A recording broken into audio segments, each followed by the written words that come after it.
बहराइच में आज की खबर का बड़ा असर हुआ है। सरकारी स्कूलों की किताबों को कबाड़ में बेचने के मामले में जिलाधिकारी की दखल के बाद बड़ी कार्रवाई की गई और इस मामले में डीएम के आदेश पर गठित जांच टीम की रिपोर्ट के बाद बेसिक शिक्षा विभाग के 5 कर्मचारियों पर कार्रवाई करते हुए 3 अधिकारियों के खिलाफ विभागीय जांच के निर्देश दिए गए। तो बड़ी जानकारी आपको बहराइच से बता रहे हैं, जहां आज की खबर का देखिए बड़ा असर हुआ है। सरकारी स्कूलों की किताबों को कबाड़ में बेचने के मामले में जिलाधिकारी की दखल के बाद अब बड़ी कार्रवाई इस मामले में की गई है, जहां डीएम के आदेश पर एक गठित जांच टीम की रिपोर्ट के बाद बेसिक शिक्षा विभाग के जो 5 कर्मचारी हैं उन पर कार्रवाई करते हुए 3 अधिकारियों के खिलाफ विभागीय जांच के निर्देश दिए गए हैं। तो ये किताबों को जो आप देख रहे हैं, ये सरकारी स्कूल की किताबें हैं जिन्हें कबाड़ में बेच दिया गया था और इस मामले में जिलाधिकारी की ओर से जिलाधिकारी ने इस पूरे मामले में देखिए दखल दिया, जिसके बाद बड़ी कार्रवाई देखने को मिली है और डीएम के ही आदेश के बाद एक टीम को गठित किया गया, जिसकी रिपोर्ट के बाद बेसिक शिक्षा विभाग के जो 5 कर्मचारी हैं उन पर कार्रवाई की गई और उसके बाद 3 अधिकारियों के खिलाफ भी जांच के निर्देश दे दिए गए हैं और ये पूरा का पूरा खेल क्या रहा है इसको भी पता लगाने की कोशिश की जा रही है। तो निश्चित तौर पर शिक्षा से जुड़ा हुआ ये मामला जरूर है, क्योंकि आज की खबर ने इस खबर को दिखाया था, जिसके बाद इसका बड़ा असर हुआ है। अजय शर्मा हमारे साथ जुड़ गए तमाम जानकारी के साथ। अजय, 3 अधिकारियों पर कार्रवाई की जाएगी, क्या अपडेट है? किसने, कौन कौन लोग शामिल थे, किन लोगों ने इन किताबों को बेचा है कबाड़ में, क्या पूरी अपडेट है इसको लेकर? चित्रा, यह उत्तर प्रदेश का सबसे बड़ा मामला है।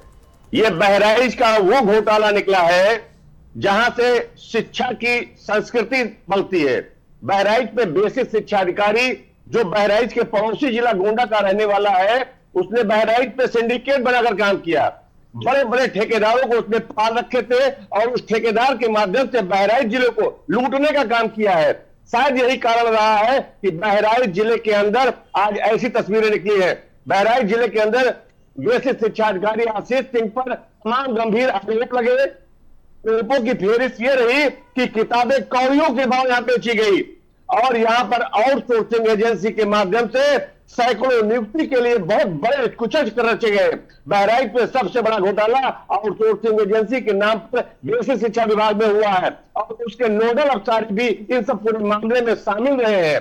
तमाम शिकायतें हुई, हालांकि जिलाधिकारी ने उस कमेटी को निरस्त किया। उसके बाद जब ये कौड़ियों के भाव किताबों के कबाड़ीकरण का मामला आया, तब फिर टीमें बनाई गई। बहराइच में सैकड़ों कुंटल यानी ट्रकों में भरकर किताबें जो बच्चों को मिलने वाली थी, जिसको पढ़कर बच्चे आईएएस, आईपीएस या कोई बड़े राजनेता बनते, लेकिन वह बच्चे उन किताबों से मरहूम रह चुके थे। क्यों? क्योंकि वो किताबें बहराइच में 4 रुपए किलो, ओनली 4 रुपए किलो किताबें उन कबाड़ी को बेची गई है और ये कुंटलों किताबों का हिसाब उन अफसरों को देना होगा जिन्होंने कौड़ियों के भाव मासूम बच्चों की शिक्षा और संस्कृति को नीलाम किया है। हालांकि उत्तर प्रदेश की सरकार ने इसे संज्ञान लिया, योगी आदित्यनाथ ने संज्ञान लिया है, बहराइच के जिलाधिकारी अक्षय त्रिपाठी ने इस पूरे मामले को गंभीरता से लिया है। सवाल ये भी है अजय, ये सवाल तो ये भी बनेगा क्योंकि चूंकि ये पूरा मामला उजागर हो चुका है, लेकिन ऐसा भी हो सकता है कि बहुत पहले से ये खेल चल रहा हो और ये भी पता लगाना चाहिए कि आखिरकार कितने अधिकारियों और कितने कर्मचारियों की सहभागिता इस पूरे मामले पर रही है। ये भी एक मुश्किल कड़ी है जिसे सुलझा पाना अभी शायद इसमें वक्त लग सकता है।